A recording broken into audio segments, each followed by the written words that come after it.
Kolkata doctor case, कातिल कौन, CBI उलझी। सीसीटीवी फुटेज ने घुमा दिया केस।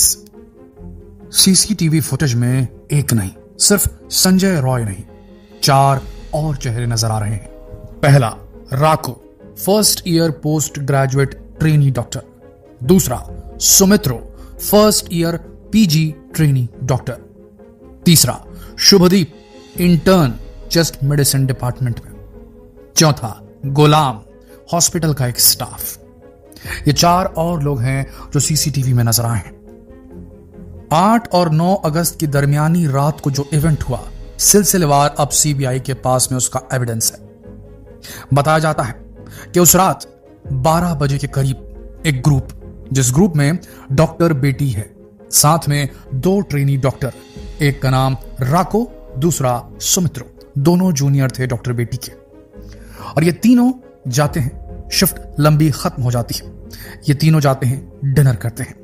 डिनर करने के बाद लगभग 12 बजे ये डिनर करते हैं। उसके बाद ये ग्रुप डिसाइड करता है कि थोड़ा रिलैक्स हो लेते हैं, तो ये 12 बजे के तकरीबन सेमिनार हॉल जाते हैं और वहां डिसाइड होता है कि नीरज चोपड़ा का जैवलिन थ्रो, भाला फेंक प्रतियोगिता ओलंपिक की जो है, उसे देखा जाए और रिलैक्स किया जाए 36 घंटे के लॉन्ग शिफ्ट के बाद।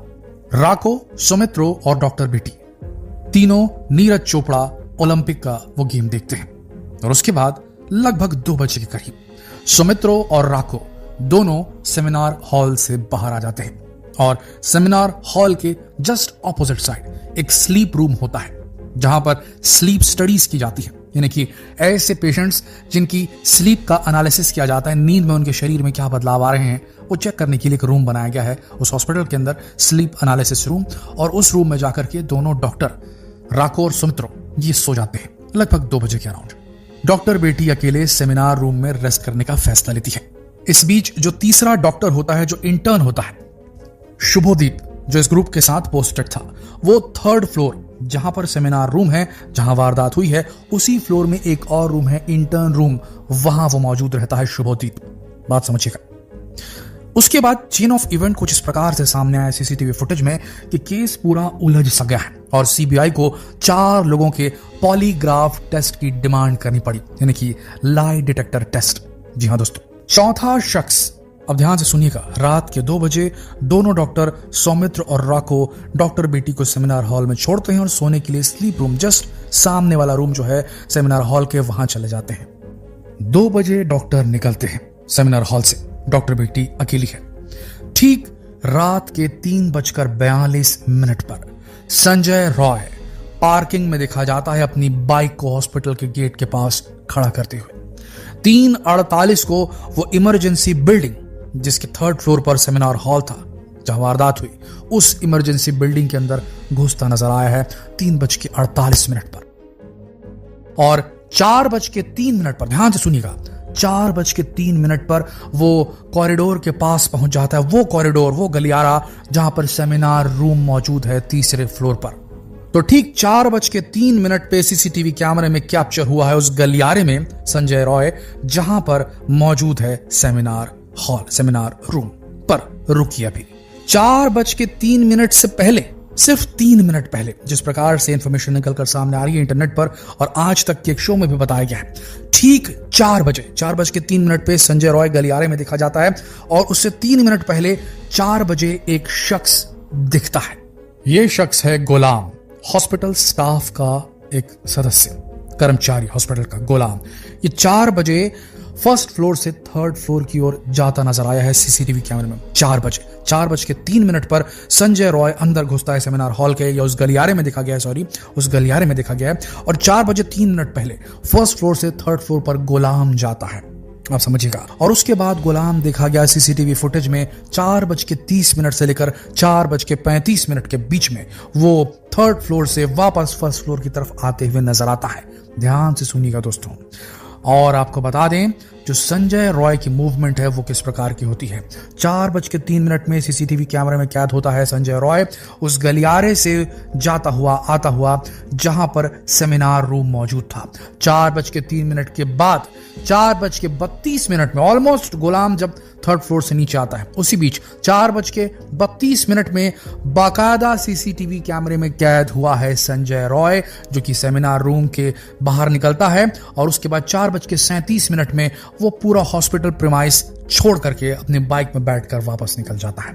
अब बात समझिएगा, यहां पर कहां आंकड़ा उलझ रहा है, क्यों सीबीआई की जांच फंस चुकी है।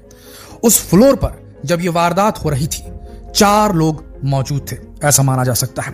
पहला राको सुमित्रो, जो दोनों सेमिनार हॉल के ठीक सामने जो स्लीप रूम था वहां रेस्ट कर रहे थे, जस्ट सामने। उसी फ्लोर में एक इंटर्न रूम है जहां शुभदीपो, जो कि एक इंटर्न थे, वो वहां पर ऑपरेट कर रहे थे, मौजूद थे।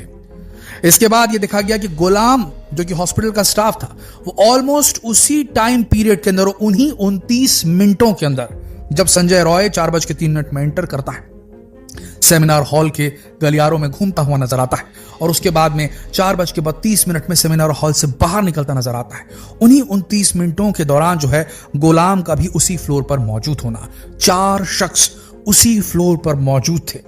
एक डॉक्टर, एक ट्रेनी डॉक्टर बेटी, उसके साथ में इतना जघन्य अपराध होता है महज 29 मिनटों के अंदर। बात समझिएगा, 29 मिनट के अंदर जो गलत काम करना था वो किया क्या। उसके बाद इतनी बुरी तरीके से बॉडी को डैमेज किया गया, शरीर का कोई अंग नहीं छोड़ा गया। ये बात थोड़ी हजम नहीं होती। इतना विभत्स तरीके से सारा कुछ करना, 29 मिनटों के अंदर सारा काम कर लेना, नशे में धुत होने के बावजूद संजय रॉय नशे में धुत था, यह कंफर्म हो चुका है। डॉक्टर बेटी के साथ में जघन्य अपराध हुआ है, गलत काम हुआ है, यह भी पुष्टि हो चुकी है। तो इतना सब कुछ वहां पर होता है और एक चीख, एक आवाज तक नहीं निकलती है जो कि उस फ्लोर में मौजूद 4 लोगों के कानों तक पहुंच पाती है। क्या यह सवाल नहीं खड़े करती है? और इसीलिए सीबीआई ने चारों का, राको, सुमित्रो, शुभदीपो और गुलाम, चारों का पॉलीग्राफ टेस्ट कराने की मांग कर दी है। और यह होने वाला है टेस्ट, एक ऐसा टेस्ट जो कि बदन के अंदर, शरीर के अंदर फिजियोलॉजिकल रेस्पॉन्सेस को कैप्चर करता है। सवाल पूछे जाते हैं, जो इंट्रोगेटर होता है, जो जांच करता होता है, वो सवाल पूछेगा। सवाल पूछने के बाद तमाम तरीके के सेंसर जिससे सवाल पूछे जाने हैं उसके शरीर पर लगा दिए जाते हैं और उस दौरान जब वो रेस्पॉन्स देता है, सवाल का जवाब देता है, उस वक्त हार्ट बीट चेक की जाती है, ब्लड प्रेशर चेक किया जाता है, रेस्पिरेशन, ब्रीदिंग रेट चेक की जाती है और जो स्किन की कंडक्टिविटी है, ये सारे मानक चेक किए जाते हैं कि कहीं कोई झूठ को दबाने वाला कोई एक रिस्पॉन्स तो नहीं दे रहा है इनका दिमाग। तो ये लाई डिटेक्टर टेस्ट होता है, हिसाब का पॉलीग्राफ टेस्ट, ये जो है ये किया जाना है इन चारों के ऊपर में। अब ध्यान से सुनिएगा, कई सारी संभावनाएं हो सकती हैं दोस्तों, लेकिन ये सारी संभावनाएं हैं। जो माता पिता हैं डॉक्टर बेटी के, उनका ये सवाल है सीबीआई से और उन्होंने साफ कहा कि उनका पूरा विश्वास है देश के संविधान के ऊपर और देश की जांच संस्थाओं सीबीआई और कोर्ट के ऊपर भी। उन्होंने कहा कि एक से ज्यादा लोगों का इन्वॉल्वमेंट हो सकता है, ये किसी एक का काम नहीं हो सकता, उनका ये संदेह है। अब अगर देखा जाए, 4 लोग वहां मौजूद थे और चारों ने कुछ नहीं सुना, इतनी बड़ी वारदात हो गई। अब ये कहा जाता है कि जो सेमिनार हॉल है, क्योंकि वहां पे सेमिनार कंडक्ट किया जाता है तो बाहर की आवाज अंदर ना आए, इसलिए सेमिनार हॉल को पूरी तरीके से साउंड प्रूफ बनाया गया है। तो एक कारण ये हो सकता है, पर संभावनाएं अनगिनत है।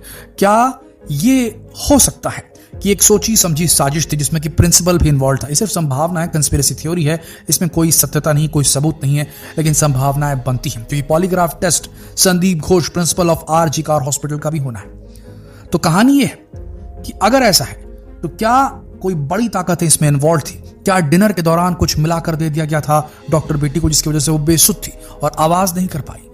कुछ भी पॉसिबल हो सकता है, और भी लोगों का इन्वॉल्वमेंट हो सकता है, इन चारों में से किसी एक का इन्वॉल्वमेंट हो सकता है, क्योंकि सीबीआई को सबसे जब जांच परख की गई, सवाल पूछे गए, तो सारे जवाब जो थे वो एक तरह के नहीं आए, उसमें इनकंसिस्टेंसीज पाई गई है, जिसकी वजह से यानी कि 4 लोग जो वहां मौजूद थे उस वक्त, उन सब के से जब सवाल जवाब पूछे गए तो उनके जवाबों में थोड़ा फर्क मिला है। तो ये सीधा इशारा करता है कि कहीं ना कहीं कुछ सच है या कोई और डिटेल है जो ये जानते हैं पर बता नहीं रहे हैं, किसके दबाव में नहीं बता रहे हैं, या ये सिर्फ महज एक सीधा सा क्राइम है, कोई नहीं कह सकता दोस्तों। जब तक पॉलीग्राफ टेस्ट का रिजल्ट ना आ जाए तब तक कहना बेहद मुश्किल है। आपको क्या लगता है, क्या किसी एक व्यक्ति का क्राइम हो सकता है या किसी बड़ी साजिश के तहत डॉक्टर बेटी को खत्म किया गया है? नीचे कमेंट सेक्शन में अपनी राय जरूर दें। जितना हो सके इस वीडियो को शेयर करें, फेसबुक पर, व्हाट्सएप पर, यूट्यूब पर। धन्यवाद।